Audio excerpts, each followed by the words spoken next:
Panyo lang ang wig ko ngayon kasi mahirap lang kami. Pero pinalitan ko na ngayon. Ito na siya ngayon. Pabayaan nyo na yung nagsasalita sa cellphone.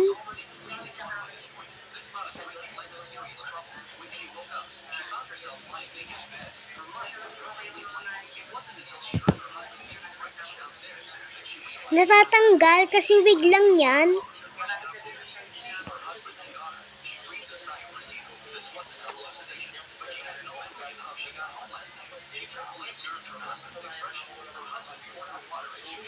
Bibigyan ko at ang panyo. Tignan ko muna pag bagay na yung panyo. Wait nyo lang, bibigyan ko ng panyo. Naganda-gandahan muna ako dyan. Hindi pa ako natapos. Ayan na, binigyan ko na.